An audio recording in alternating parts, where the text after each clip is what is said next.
ఆదిలాబాద్ జిల్లా ఖానాపూర్ ఎమ్మెల్యే రేఖా నాయక్ ఇంటిని ముట్టడించారు అంగన్వాడీ కార్యకర్తలు. జిల్లాలో 45 మందిని తొలగించడాన్ని నిరసిస్తూ ధర్నాకు దిగారు. వారిని వెంటనే విధుల్లోకి తీసుకోవాలని డిమాండ్ చేశారు. చేయని తప్పుకు తమను బాధ్యులను చేశారని ఆవేదన వ్యక్తం చేశారు.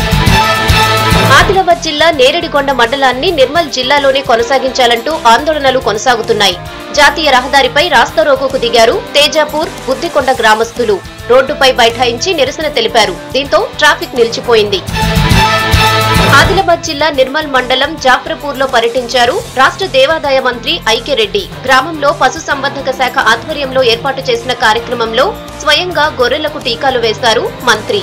నిర్మల్ ను జిల్లాగా ఏర్పాటు చేసినందుకు సీఎంకు కృతజ్ఞతలు తెలిపారు మంత్రి. ఖమ్మం జిల్లా మడుగురులోని ప్రకాశవనం కాలనీలో అంబేద్కర్ విగ్రహాన్ని ధ్వంసం చేసేందుకు ప్రయత్నించారు గుర్తు తెలియని వ్యక్తులు. ఈ దాడిలో విగ్రహం స్వల్పంగా దెబ్బతింది. అంబేద్కర్ విగ్రహంపై దాడిని అన్ని రాజకీయ పార్టీలు ఖండించాయి. నిందితులను గుర్తించి కఠినంగా శిక్షించాలని డిమాండ్ చేశాయి. మళ్లీ ఇలాంటి ఘటనలు రిపీట్ కాకుండా విగ్రహాలకు భద్రత కల్పించాలని కోరారు. శ్రావణ సోమవారం చివరి రోజు కావటంతో మహబూబ్ నగర్ జిల్లా బిజనపల్లి మండలంలోని ముమ్మాయిపల్లి అడవిలో వెలసిన మార్కండేయ స్వామి దేవాలయం భక్తులతో కిక్కిరిసింది. వసతులు సరిగా లేకపోవడంతో భక్తులు ఇబ్బందులు పడ్డారు. ప్రతి శ్రావణ, కార్తీక మాసాల్లో ఇక్కడికి వచ్చి పూజలు చేస్తామని చెప్పారు భక్తులు.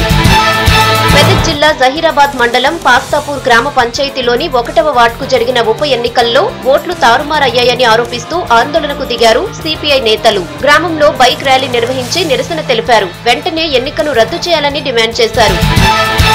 నల్గొండ జిల్లాలో కురుస్తున్న వర్షాలకు వాగులు, వంకలు పొంగి పొర్లుతున్నాయి. మిర్యాలగూడ మండలం ముల్కల కాలువ గ్రామంలోని మూసీనది ప్రవాహంలో చిక్కుకుని 300 గొర్రెలు గల్లంతయ్యాయి. వాగులో గొర్రెలను మేపుతుండగా ఒక్కసారిగా ప్రవాహం పెరిగింది. దీంతో గొర్రెలు నీటిలో కొట్టుకుపోయాయి. ఈ ఘటనలో 25 లక్షల ఆస్తి నష్టం జరిగిందని తమను ప్రభుత్వమే ఆదుకోవాలని కోరారు.